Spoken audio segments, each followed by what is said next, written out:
খুব দেখতাম, এখনো দেখি আম্মুর সাথে। বাংলাদেশের মধ্যে শাবানার, হ্যাঁ এখন বর্তমানে আমি মুভি দেখি না, বাংলা মুভি। কারণ এখন যে মুভিগুলো হয় ওইগুলো দেখার মতো না আমার মনে হয়, আমি দেখি না। মারামারি আমার পছন্দ না, মানে অ্যাকশন মুভি এখন যেরকম হয় অ্যাকশন মুভি আমার পছন্দ না।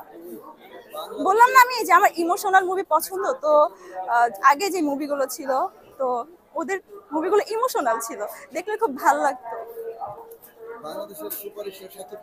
হ্যাঁ সুপারস্টার শাকিব খান, ওর সিনেমা হ্যাঁ ছোটবেলায় দেখতাম। বর্তমান ওরকম ফিল পাচ্ছি না, ছোটবেলায় যেরকম ভালো লাগতো দেখে মজা পেতাম, এখন সেরকম পাই না। তার মধ্যে কোন বিষয়টা বেশি ভালো লাগে? তার মধ্যে সে যখন ইংলিশ বলে তখন খুব ভালো লাগে। তার অভিনয় ভালো লাগে না? হ্যাঁ লাগে, তার অভিনয় খুব ভালো লাগে। এখন ভালো লাগে না, আগে ভালো লাগতো।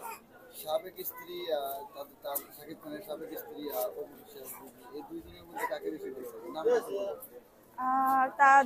তার সাকিবের দুই ওয়াইফের মধ্যে আমার অপুকেই পার্সোনালি ভালো লাগে এখন। বুবলিকে ভালো লাগে না?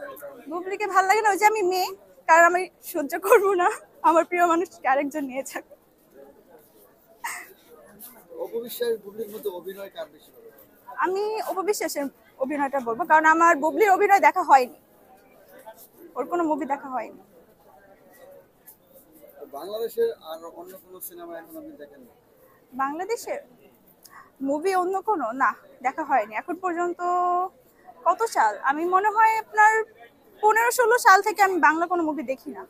আচ্ছা, বাংলা মুভি বাংলাদেশি মানুষ হয়ে আমরা কেন দেখি না, এই বিষয়টা একটু বলুন। আপডেট হওয়ার জন্য হয়তো। বাংলাদেশে হয়ে বাংলাদেশের মুভি আমরা দেখি না, হয়তো আগের মতো নেই, এখন আপডেট হয়েছে। আর এখন যেই মানে কি বলে মুভি যেভাবে বানানো হয় আমার মনে হয় না দেখলে ওরকম ছোটবেলার ফিল পাবো। ইন্ডিয়ান যে সাউথ ইন্ডিয়ান মুভিগুলো বাংলাদেশের দর্শকরা খুবই পছন্দ করে, এই টাইপের সিনেমাগুলো হলে কি চলবে আপনি? ইন্ডিয়ার মতো যে মুভি এরকম হলে বাংলাদেশে জানি না, আমি ইন্ডিয়ার মুভি আমি দেখি না। ধন্যবাদ।